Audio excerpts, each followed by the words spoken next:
G'day, it's Steph here from the TAB once again, and we had a week without All Blacks last week, but not so this week, as they have travelled to South Africa, to Port Elizabeth to take on the Springboks, who had a pretty nice little warm-up game for the All Blacks, didn't they, last week against the Australians. I thought they were equally the measure of the Aussies, 14-9 on the scoreboard. If you remember, there was that try that Jacques Ferry nearly scored, but didn't quite, could have changed the face of the game. 5 changes to the Springboks. Patrick Lambie's been included.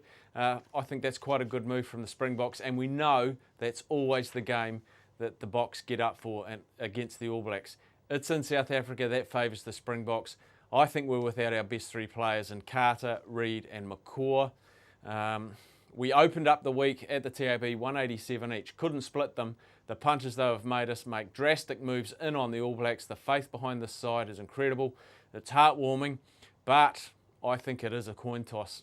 I can't pick it. If I had to, I think I'd just slightly side with the South Africans. They will be well up for this. The rust will be out of their joints. The changes are good. Slightly weaker side from the All Blacks, but I'll be delighted if the All Blacks were to win this. But gun to my head, South Africa 12 and under. In the ITM Cup, the first match we'll look at is Canterbury against Taranaki.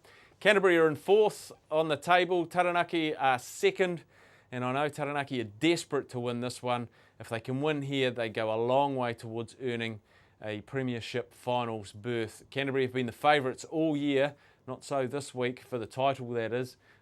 They will be favourites in this match against Taranaki, but I think the winner might come from the winner of Matt Todd, if Canterbury are allowed to name him, versus Scotty Waldrum. I know Scott Waldrum's been looking forward to this matchup for quite some time. Massive clash. I'm going to side with Taranaki with the momentum.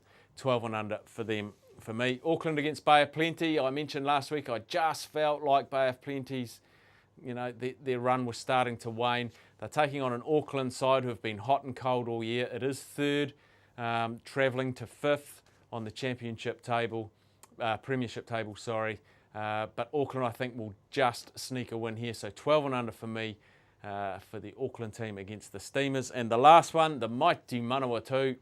2nd, well, I like to say first equal on the championship, but they are 2nd on countback, taking on the leaders of the Premiership. That's held no fears for the Manawatu side, taking on the Premiership sides.